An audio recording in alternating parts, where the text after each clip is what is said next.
It's Thursday, July the 16th, and you are watching the Botten and Klumm show. Hello, and welcome back to our regular viewers. And if you're new, what we're really trying to do here with the Botten and Klumm show is build a digital community, bring digital out of the basement.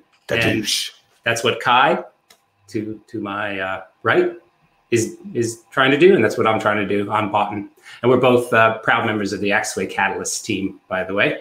This show is powered by AXWAY. Absolutely, and there's one thing we never spoke about it. Botten and Klumm comes from. We were sitting in a bar in Denver together, and then we were just joking around, and then we had our business cards on the table, and so we saw Botten at AXWAY.com and Klummage at AXWAY.com, and this was a moment where I had a realization that Botten and Klumm, this is the brand, and so we took it from there. Yeah. We wanted to establish a live show in New York City, but we were stopped now by the circumstances. Currently no traveling, but now we are here. I think this is the 14th show, right? It's the 15th show. 15th show, yeah, yeah. So yeah, it's fun to think back of that, the genesis of when we came to realize we were going to do this, you know, the destiny of doing it. I think a lot of people ask, why does it have to be live? Because now, especially in the digital world, you can record it, you can broadcast it whenever, but we just insist on having the energy of this being live. There's really nothing like it. Live is live, and there's live no substitute. And you know immediately the difference between live and pre-recorded if you've been on the show. And we invite our audience and everyone who's excited to be on the show, and it's got a digital topic. This is really a hard topic for him. And just hanging out for 30 minutes with us, just contact us, just say hi, and then we try to get you on the show. Yeah. But what we are usually doing now, and what we're doing again, we're talking about the last show. And the last time we had actually Sandro Giuliani, who's my neighbor here in Zurich, Switzerland, and he is an executive director, and now I have to read it again, of the Geneva Science and Diplomacy Anticipator. And this was so super exciting to talk to Sandro, because he took everything what he said, or what we were saying, what we were thinking, to a beyond level, always behind it, just put it 10 years ahead and thinking from there. And it's definitely worth watching this show again. You find them, all our shows on the Catalyst channel. It's bit.ly/digital catalysts, plural S at the end. But it's also in the description below this video you're watching right now. So this was just amazing. And today, we've got a guest again. I think you can tell even more about this guest, because I think you've got a history with him. I do. Yep. I've known our next guest for a while, probably about, I'm going to say 7 years. And this is a guy who he's got many talents, and we'll talk about them. It's Rick Pearson, senior editor at Runner's World UK.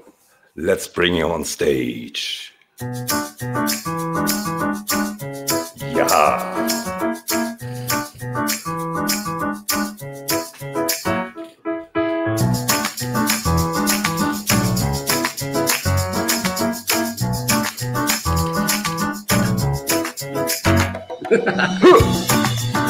Hang on down.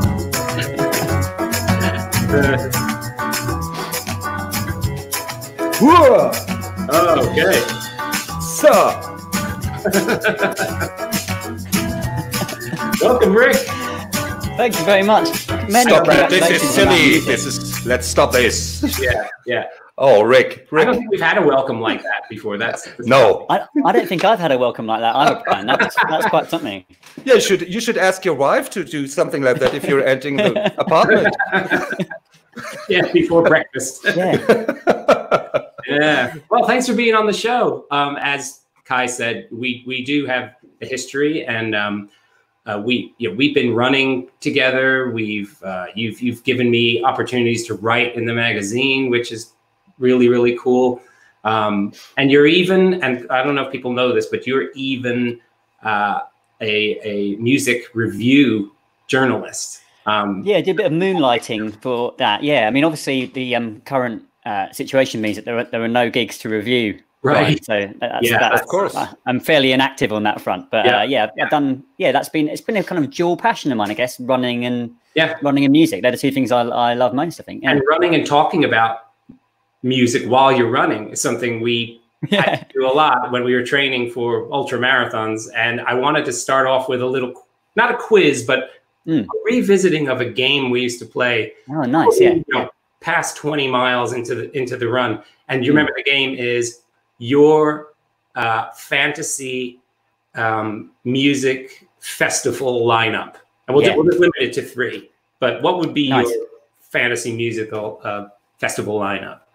I'm putting recently I joined a band called Nearly Young, which was a Neil Young tribute act, basically. Ooh, wow. So Neil Young's going in there.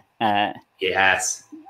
He won't play the hits. I know that. I appreciate that with Neil. I want him to play Heart of Gold, but he won't play it. But I don't mind. That's fine. So he's going in. We're doing. Are we doing like Dead and Alive? Yeah. Okay. I mean, it's a bit cliche, but I'm gonna have to put the Beatles in for sure. Yeah. And then I actually think something like Bob Marley would be great, particularly in a festival setting. Like he's not for me. Like I haven't got lots of Bob Marley albums, but I just think live at a festival that'd just be fantastic. So I'm gonna go. They're all quite old, aren't they? That dates me, doesn't it? But there you go. Well, not to me because I'm an old geezer, but there you go. But yeah, on then, Brian. What about you? What are you going with? Me? Oh, well, you know me. I go for the fast stuff. So I'm thinking Buzzcocks as the opener. Right.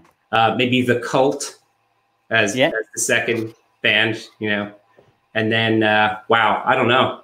I think my favorites were probably. I mean, I'm liking the Bob Marley, but I might go with something crazy like Super Furry Animals. Oh, cool. Right, yeah. Like it's quite an alternative lineup for you there. Yeah, that's me. Yeah. What about you, Kai? So, music for running. I'm not a runner at all. No, your fantasy festival lineup. Like if you were to go to a festival and you could pick. Oh, okay. I think I'm dreaming of a gathering of Eric Clapton, Bruce Springsteen, Sonny Landers, John Hyatt. So this basic, down to earth, I love it. Yes. Yeah. And I want to be on stage. Of course. I could be on stage. Yeah. You know that. Good. Yeah. Yeah. Guy's quite a mean guitar picker. I'm so mean. Slide. He's a master of the slide guitar, actually. Oh, cool. Right. Yeah. Anyway, let's get into the topic. Enough of the music. Okay. Yeah. But we brought you on here to talk about the other stuff we love, which is sport, running, and because it's our show, obviously we want to talk about the intersection of the digital world and sports, and particularly running, which is where you focus with the magazine. So let's get into it. Like, what have been the trends, in how digital is impacting sports and running? Well, I think if we start off with events, maybe there's definitely been a move towards the virtual event.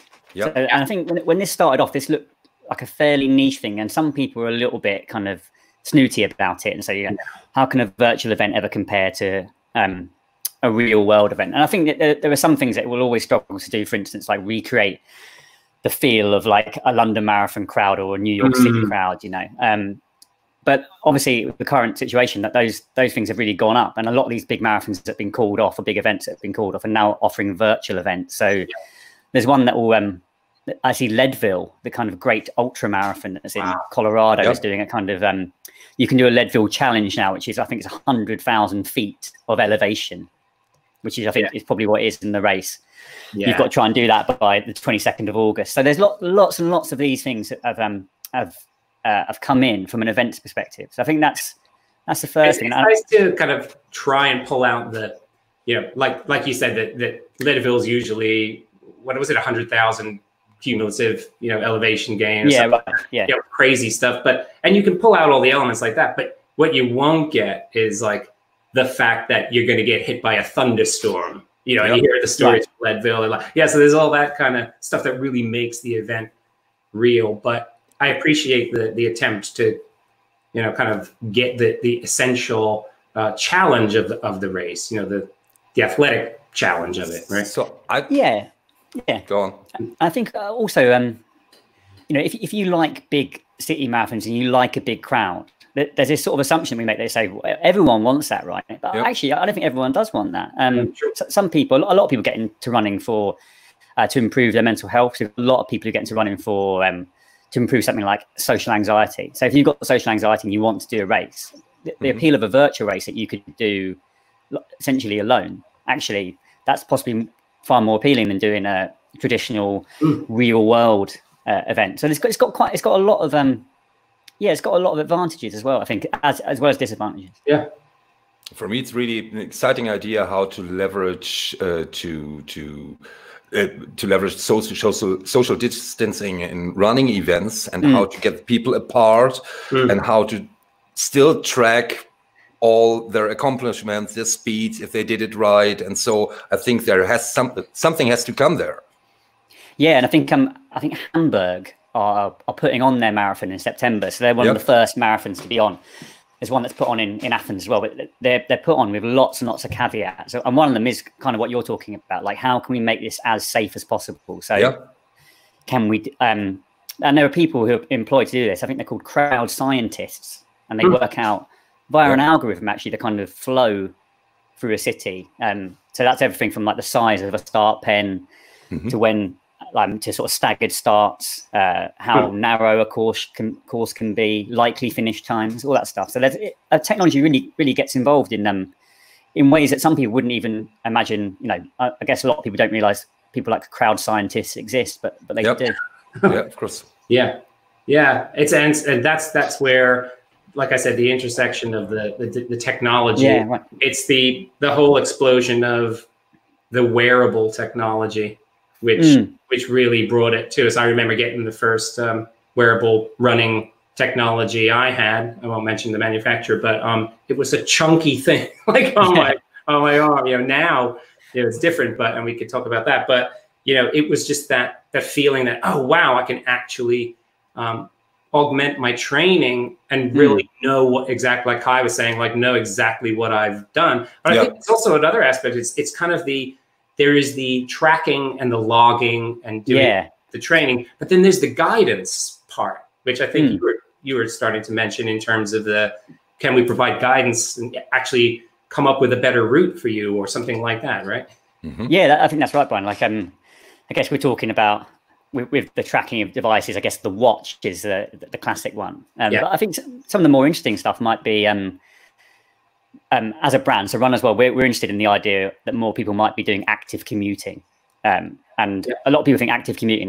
They automatically think of bicycles, and fair enough. You know, I get that. It's a quicker way to get around, but I think run commuting should be on the table. And the idea of a kind of run to work scheme, in the same way as a cycle to work scheme in the UK, so there's kind of subsidised buying of running gear and all that stuff. I would love to see that.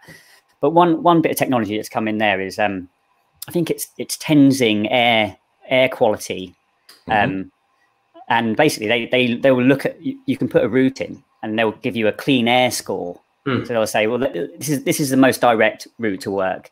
Actually, if you added an extra mile, your clean air score would go up from say 70 to 80, and I think you want it about 80. I think. And I think, with cities becoming ever more polluted and people worrying and being aware more about air pollution, stuff like that is actually really valuable way of using technology, I think.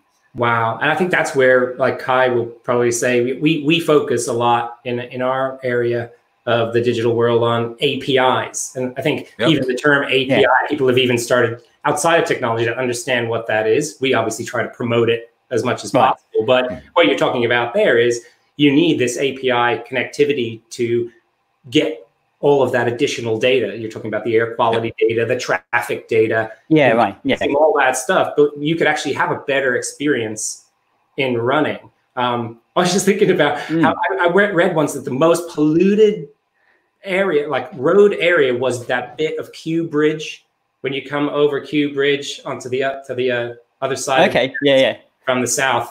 Yeah. That apparently, if you stood there for like an entire 8 hours, you'd be really, really ill. So probably one of the places you want to avoid.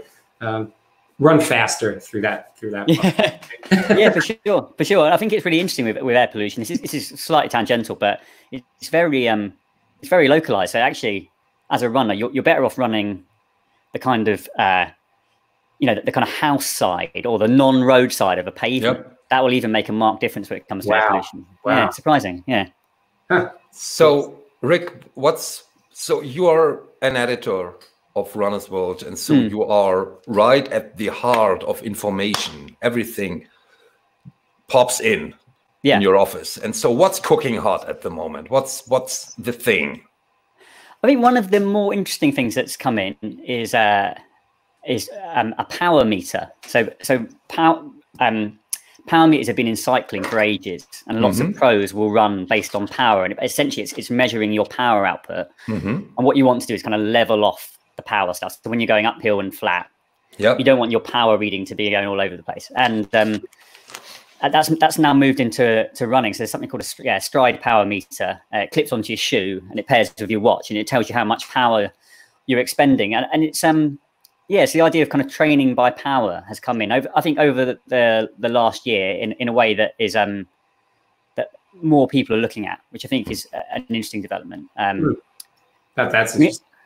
We actually did a piece on like what the next 25 years of running could look like. So we so Runners World a couple of years ago, we celebrated our 25-year anniversary, and we said, wouldn't it be cool to look at what could happen in running in 25 years time? And actually, some of the stuff sounds quite sort of fantastical, but maybe to you guys doesn't sound like that. But there's everything from kind of like a hologram of a coach who could tell you in real time what you should be doing. Or I guess in the example of me and Brian. So me and Brian met on the North Downs in Surrey in England. But actually, could in a few years, could we get a hologram of each other and be on a treadmill that kind of tracks exactly what the North Downs way does? It follows the elevation, maybe even gives us a smell of what the North Downs way is like. And that to me seems like it's miles away. But actually, we may, in 20 years' time, have all that. And I think there are companies that are making treadmills ever more kind of immersive. So I think that there are lots and lots of cool stuff on the horizon, I think. Yeah. Again, it's all about the experience. I think there is that aspect where people do want to use the technology to really optimize the training. But I think with more and more people getting into sport, and just like, as you say, doing it for health reasons, doing it for fitness reasons, the experience is really important, especially now. So yeah, I guess you'll continue to see a blend of technology that's geared in both directions. Yeah, I agree. Yeah, I'd like to see almost a kind of contact lens that you could put in that could tell you your kind of, your real time, how fast you're running. Yeah. Calories, all the rest of it. Yeah. The Terminator. The running. Yeah, exactly. Yeah. I guess that would be, is that the AI? Would you call that AI? I feel like you guys know more about this stuff. This is VR. VR, right. VR. Yeah. Different acronym. Powered by AI, of course. Yeah. Okay. Right. But the AI would come in, it could possibly come into the VR if it's then learning about what you like, where you like to go, what kinds of experiences you have. That's where the AI would come in, I think. Cool. So I'm wondering, I'm living in Zurich here, and whole Zurich is running around the rivers and lakes, and everybody is so super sportive. And even, especially now during the lockdown, even more people came up to really take care for their health and to strengthen their lungs. Of course, this is what you do. But you see people out there who are runners, and most of them are not runners at all. And they're just working like machines on the street. And you can see it if you just walk by and you see how they're running. This is really, it's not healthy. So I would love to see a technology coming up. Really, you said this smart shoe thing here. Bring something really to help them to run better, to really remind them to change their posture, to breathe differently, to run slower. And I think there are certainly watches that are offering lots of the kind of tools that you could use if you knew what you were looking for to become a more efficient runner. So one of the things that a lot of people talk about in running is cadence. So that's the idea of how many times your foot is hitting the ground. And most people have a cadence that's a bit too slow. And you'll see that in a lot of beginner runners. It's this slightly slower cadence. And what you want to try and get is a kind of nice rapid cadence, basically. And you watch a good watch. Lots of Garmin's, lots of the kind of big names will show you what your cadence is. So that would be one metric that you could look at, and that you know, and from a tech perspective, that could make you a more efficient runner. There's also something called ground contact time. So how long your foot is on the ground. Again, you want to try and the shorter ground contact time, usually the more efficient and quicker runner you'll be. So those kind of metrics you can look at, and a watch will tell you that. And the upshot should be, in theory, that you would become a more efficient runner. Yeah. Yeah, I think, I mean, Rick knows that I was well into, like, you know, alignment, posture. I was into called chi running, which is kind of adds another element of energy and free flowing, you know, energy, and kind of more of the Eastern Tai Chi philosophy into it, which was kind of a cool way to package it up. But I think you're right. I mean, I actually, you made me think about, there is a little device for people to improve their posture. Have you seen this? It's like a little thing on the, and so if you start to slouch like this, you know, you get electric shock. No, you don't. But you get, it tells you, you know, it will inform you. So I think it vibrates, doesn't it? It tells you. Yeah. And so that combined with all the other things, and I guess it comes a point where, and we face this in the digital world, information overload, right? How do we make it so that people aren't then taking away from the pure joy of doing what they're doing? I know you have kind of strong views on this, Rick. Yeah, I think in many ways, please. I was really flattered that you invited me to come on this, but in some ways, yeah, I think that I am a bit of a Luddite with certain aspects of running technology, or very resistant to some of it, actually. Yeah. I think that lots of runners, and yeah, I would be probably part of that kind of run to get off grid, and it's a bit of me time, and it's kind of headspace. And I think it's that can feel a little bit at odds with certain technology, particularly the kind of slightly invasive technology that kind of pesters you or tells you to move or tells you to run in a certain way. And I think that any technology that comes into running has to be kind of complementary to the idea that people still want to get out there to relax and de-stress. And I think for me, that's a huge part of running's appeal. And I for that reason, I don't run with huge amounts of technology. So yeah, I think there's it certainly has a role to play, but I would encourage runners to run tech-free now and again as well. Yeah. You know, this was always my idea. When the really smart and sexy thing with running is that you need a pair of shoes, a pair of trousers, a t-shirt, and nothing else. Yeah. But for me, always this point to get to a point where it's easy to run. Sometimes, as I mentioned, I see people just flying and not even sweating. It's just pure joy. But for me, I'm running like a kangaroo. I'm running more up and down like I think. But you make up for that with your poise and balance as an extreme unicyclist, right? Exactly. So this is always trials, unicycle trials, hopping on something or dropping something from a garage or something like this. This is always up down. So this is why I've chosen unicycling. It fits the kangaroo. Yeah, it fits the kangaroo. Anyway, yeah, this is a good T-shirt title. I'm working on this. So. Smart running, and is there anything else about smart running currently on the horizon? What would you say instead of, besides the stuff you already mentioned? One of the big things that's come in recently have been these shoes that have come in from Nike called the Vaporfly. Vaporfly, and they're probably the most technical running shoe that's ever been built, actually. And I think have a kind of Nike brought almost a kind of Formula One kind of mentality to this, so really stripping it back, and they put a carbon fiber plate in the shoe. So very controversial, and because it can feel to some people it's like you're kind of running with springs at that point. And are you getting more from the shoe than you're putting in? And actually, I mean, and they work as well. So it's not marketing hype. They do work. They seem to knock about 4 to 5% off your time, so your marathon time. So if you are Eliud Kipchoge, the men's world record holder, that's equivalent of about 3 minutes. But if you were a 4-hour marathon runner, like a kind of average male runner, that's like 10 minutes. It's a huge amount of time. Huge amount of time. So now there's a bit of an arms race with running shoes. So every brand pretty much is now looking to put their own carbon fiber plated shoe on the market, because at the minute, if you really want to compete as a top runner, and you're not wearing Nike Vaporflies, you are seemingly putting yourself at a disadvantage. So that's the kind of shoes getting way more technical than they were. So back in the 70s, it was like people were running in like slippers basically, and now these shoes are like 250 quid. I think there's one called the Alpha Fly that's coming out that's more than that, and they're giving you a little extra actually. And again, kind of controversial for what should be a very, very simple sport. You know, there's they do divide the crowd like that for sure. It's shoe doping more into the realm of cycling too, right? For sure, absolutely, Brian. Yeah, absolutely. Yeah. Wow. Yeah.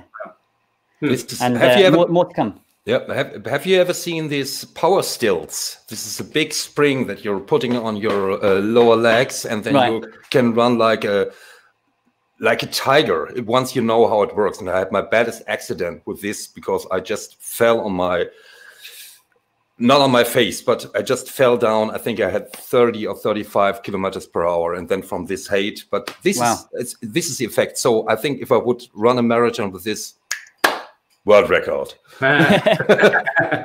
You'd spring yourself into the record books. Spring yourself in. Yeah, spring yourself in. So we're getting to the end. You know, it goes so fast all the time because it does. Yeah, it does. Yeah, great guests, and there's just so much to talk about. And I miss talking to you anyway. I was me too, Brian. Yeah, me too. Here. We could have done the half marathon, which we don't have time to talk about. But we always end with asking our guests, you know, we really appreciate your time, and we want you to be able to get it out there. Like, what's the next biggest thing for you? I know you've been working on a project that I've actually been enjoying. And so maybe you can tell us and our viewers a little bit about that. Yeah. So we've got the Runners World podcast, which I helped start off. So that's a weekly podcast. And we've talked about the future of running before, actually. And we have a guy who comes on once a month and talks about running tech as well. Who's more knowledgeable than I am, but he's so there's lots and lots of cool stuff, interesting people. I mean, I think a lot of people think that running is quite a narrow subject, but I think when you get into it, you realize it's about people running. You know, and there's some great human stories that come out of it. So that's a big thing that we're looking at, and slightly more left field. But I'm trying to write the history of running in a kind of musical cartoons. So this is my passion project. So it's about sort of 10 tracks, starting with from ancient Greece to modern day. That kind of it's a bit like there's a program called Horrible Histories in the UK that kind of talk about history. So it's like that, but with less death and a bit more lycra. So that's okay. Well, you might want to check out for even more influence going back. I don't know if you've ever heard of this, but when I was a kid, half a century ago, it was Schoolhouse Rock was the big thing in America. Oh, cool. Okay, right. So check that out, because it was like really 70s kind of funky, groovy, man. Like, you know, but then they tell you like how a bill becomes a law. Amazing. Right. That's what I want. That's what I want to do. Yeah. Exactly like that. It's the notion of infotainment. And I think Kai and I this is what we're trying to do with Botten and Klumm is absolutely have some fun, you know. We are not good at it, but we are trying it. Yeah. Wow, that sounds great. Really I like that word, infotainment. That's good. Yeah. So before we close, because time is flying, I just want to show you this comment from Amancio Buza. Thanks to a running watch, I learned to listen to my body again. Do we need tech to become techless? This is just a mentioning, just pointing back to the thing that you just said, and said just to find the right mix on using technology and giving yourself the possibility to get to yourself again and just enjoying the flow that arises if you're running. At least this works for other people, not for me. That makes sense. Yeah. And you know, you form such deep bonds with people. You know, you don't need the tech to do that. I found Rick and his buddy George because I didn't have the tech and I got lost. Yeah. And I was coming back up the trail and I saw these two clowns and they're lost too. And it's like a Tuesday and we're running on like out in the middle of nowhere. They must be doing the same race that I'm doing, and that's how it started. No tech involved. Yeah. Yeah, you're right. There's a balance to these things, isn't there? It has a role to play, and I think it can improve running if used well. But there's going to be some tech-free joys that remain. I should imagine. Yeah. So I'm gonna get pissed off if I don't get my satellite. Thank you, Rick, for being on the show. Pleasure. An absolutely pleasure. And I'm looking forward to listen to your podcasts that are coming. And maybe, Brian, you're a historian. Maybe you can help with this historical work on the running. Yeah, just if you want to throw any ideas by me, I'm always available. But now, I have to say, please don't forget to subscribe. And I hope to see you back on Monday on our next show, same time. I'm going to announce the guests on LinkedIn, on Twitter, and Facebook, and everywhere. But you can look forward for a stunning guest again. And so goodbye. And finally, this show was powered by AXWAY. Bye. Thanks for tuning in. See you, gentlemen. Bye. Bye. Thank you, Rick. Good to see you.